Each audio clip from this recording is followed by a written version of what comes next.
आकाशवाणीचं हे नागपूर केंद्र आहे. आता आपण ऐकणार आहोत वृत्त विभागातर्फे प्रस्तुत गडचिरोली जिल्ह्याचं वार्तापत्र. याचे लेखक आहेत आमचे प्रतिनिधी जयंत निमगडे. गडचिरोली जिल्ह्याला स्टील हब बनवण्याच्या हेतूनं प्रस्तावित स्टील प्रकल्प आणि विमानतळासाठी सुरू असलेल्या सुपीक जमिनींच्या अधिग्रहणाविरोधात गडचिरोली आणि चामोर्शी तालुक्यातील हजारो शेतकऱ्यांनी शेतकरी संघर्ष कृती समितीच्या नेतृत्वात जिल्हाधिकारी कार्यालयापुढे 2 दिवस ठिय्या आंदोलन केलं. सहपालकमंत्री आशिष जयस्वाल यांनी आंदोलनकर्त्यांशी चर्चा करून जमीन अधिग्रहणास तात्पुरती स्थगिती देत असल्याचं आश्वासन दिल्यानंतर आंदोलनाची सांगता करण्यात आली. राज्याचे मुख्य सचिव राजेश अग्रवाल यांनी विशेष सर्वेक्षण आणि सेवा समृद्धी मोहिमेअंतर्गत निवड करण्यात आलेल्या कुरखेडा तालुक्यातल्या गुरनोली गावाला भेट देऊन तिथल्या गावकऱ्यांशी संवाद साधला.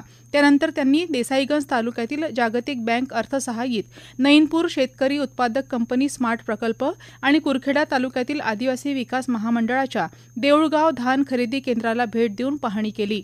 यावेळी राजेश अग्रवाल, पोलीस महासंचालक सदानंद दाते आणि अन्य वरिष्ठ अधिकाऱ्यांनी गडचिरोली इथं आत्मसमर्पित नक्षल्यांशी संवाद साधला. यावेळी आत्मसमर्पित नक्षल्यांना निधीचे धनादेश आणि जीवनोपयोगी साहित्याचं वाटप करण्यात आलं. खरीप हंगामाच्या पार्श्वभूमीवर जिल्हाधिकारी अविशांत पंडा यांनी कृषी निविष्ठा उपलब्धता आणि गुणवत्ता नियंत्रण यासंदर्भात आढावा बैठक घेतली. जिल्ह्यात 1494 मेट्रिक टन युरिया आणि 200 मेट्रिक टन DAP खत उपलब्ध असल्याची माहिती कृषी विभागाच्या अधिकाऱ्यांनी यावेळी दिली. नगर परिषदेच्या 1 आणि नगरपंचायतींच्या 2 जागांसाठी झालेल्या पोटनिवडणुकीत भाजप, राष्ट्रवादी काँग्रेस, शरदचंद्र पवार आणि काँग्रेस पक्षानं प्रत्येकी एका जागेवर विजय मिळवला. गडचिरोली नगर परिषदेच्या प्रभाग क्रमांक 9 मधून भाजपचे उमेदवार अंकुश नैताम विजयी झाले.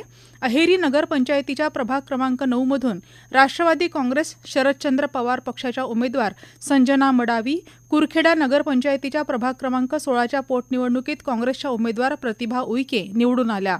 21 जूनला गडचिरोली जिल्हा मुख्यालयासह ठिकठिकाणी योग प्रात्यक्षिकं करून आंतरराष्ट्रीय योग दिन उत्साहात साजरा करण्यात आला. गडचिरोली इथल्या पोलीस मुख्यालयाच्या पटांगणावर पोलीस अधीक्षक एम रमेश यांच्यासह अन्य अधिकारी आणि कर्मचाऱ्यांनी योगासनाचे धडे गिरवले. अहेरी इथल्या पोलीस उपमुख्यालयासह विविध पोलीस ठाण्यांमध्येही योग शिबिर घेण्यात आले. गोंडवाना विद्यापीठात कुलगुरू डॉ. प्रशांत बोकारे यांच्या उपस्थितीत प्रात्यक्षिकं करण्यात आली.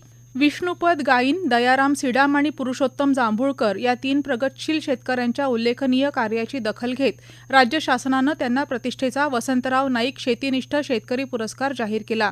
मुंबई इथं आयोजित कार्यक्रमात राज्यपालांच्या हस्ते पुरस्कारप्राप्त शेतकऱ्यांचा सत्कार करण्यात आला. नीती आयोगाचे सल्लागार दधीश इंद्रोदिया यांनी 3 दिवस दौरा करून आकांक्षित जिल्ह्यात करण्यात येत असलेल्या विकास कामांचा आढावा घेतला.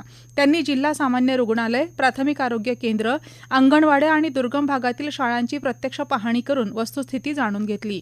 गडचिरोली जिल्हावासियांना व्यसनमुक्तीचा संदेश देण्यासाठी जागतिक अंमली पदार्थ विरोधी दिनानिमित्त 26 जूनला पोलीस दलानं शहरात ड्रग फ्री गडचिरोली मॅरेथॉनचं आयोजन केलं.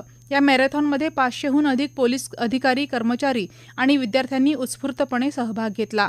जिल्ह्यातील शासकीय आश्रमशाळांतील 96 आदिवासी विद्यार्थ्यांनी राष्ट्रपती द्रौपदी मुर्मू यांची राष्ट्रपती भवनात भेट घेतली.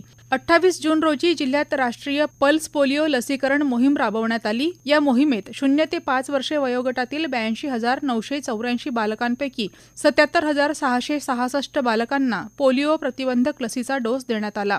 गडचिरोली पोलीस आणि केंद्रीय राखीव दलाच्या संयुक्त पथकानं महाराष्ट्र छत्तीसगड सीमेलगतच्या बालबेडा जंगलात माओवाद्यांनी जमिनीत लपवून ठेवलेला शस्त्रनिर्मितीचा साठा उद्ध्वस्त केला. त्यात 6 टन वजनाची लेथ मशीन, 150 क्लेमोर आणि BGL पाईप आणि अन्य साहित्याचा समावेश होता.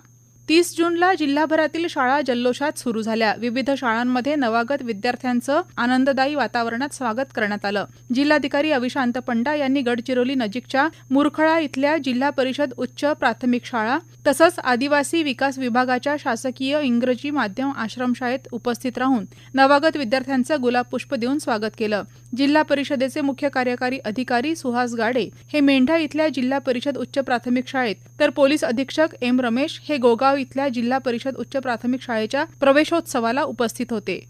आताच आपण ऐकलत वृत्त विभागातर्फे प्रस्तुत गडचिरोली जिल्ह्याचं वार्तापत्र.